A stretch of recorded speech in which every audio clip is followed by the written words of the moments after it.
প্রিয়জনদের সাথে ঈদের ছুটি কাটিয়ে ঢাকায় ফিরতে শুরু করেছে মানুষ। রেল স্টেশন ও বাস লঞ্চ টার্মিনালগুলো মুখর ঢাকামুখী যাত্রায়। এদিকে ঈদের পর আজও গ্রামের পথে যাচ্ছেন অনেকে। কমলাপুর রেল স্টেশনে ট্রেন বিলম্বে ছাড়ার অভিযোগ করেন যাত্রীরা। শেষ হচ্ছে ঈদুল আজহার সরকারি ছুটি, স্বজন পিছুটান ছেড়ে আবারও ঢাকার পথে মানুষ। কয়েকদিনের শান্ত ঢাকা রূপ নিচ্ছে চিরচেনা ব্যস্ত নগরীতে। কাল থেকে খুলছে সরকারি বেসরকারি অফিস, তাই রেল স্টেশন সহ রাজধানীর প্রবেশপথগুলোতে বাড়ছে ভিড়। অন্যদিকে কর্মব্যস্ততায় যারা গ্রামে যেতে পারেননি, ঈদের পর স্বস্তির যাত্রা বেছে নিয়েছেন তারা। ময়মনসিংহে জব করি, ঢাকাতে ঈদ কাটাতে আসছিলাম, এখান থেকে যাচ্ছি, আবার কর্মস্থলে ফিরে যাচ্ছি। সবাই বগুড়ায় থাকেন, বগুড়া থেকে আসলাম।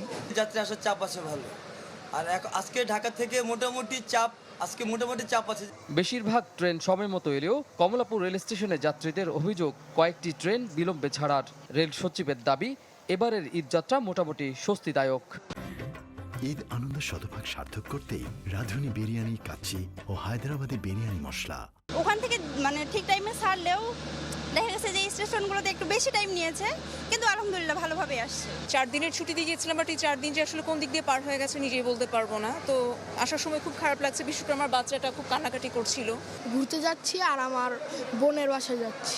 গফরগাঁও যাচ্ছি একটা বিয়ের অনুষ্ঠান খাইতে, তো বাধ্যতামূলক যাইতে হইতেছে।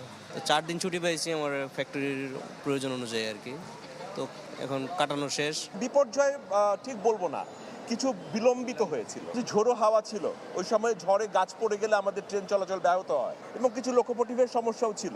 এবং সেই সমস্ত, এবং আপনারা জানেন যে হ্যাঁ, যাত্রী ওঠানামাতে অনেক বেশি সময় লেগেছে। আপনারা জানেন যে যাত্রীরা যে পরিমাণ প্রেশার ছিল আমাদের ঈদের ইমিডিয়েট 2-3 দিন আগে, অত্যন্ত, এবং এটা আমরা হিমশিম খেতে হয়েছে।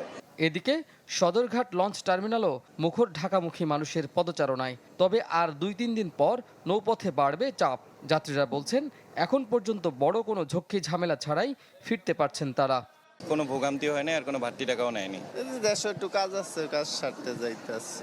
ঈদকে উপলক্ষ করে ক্ষণিকের অবকাশ শেষে আবারও প্রাণ চঞ্চল হবে রাজধানী।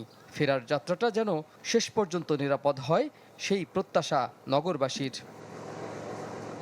কাজী ফয়সাল, চ্যানেল 24, ঢাকা।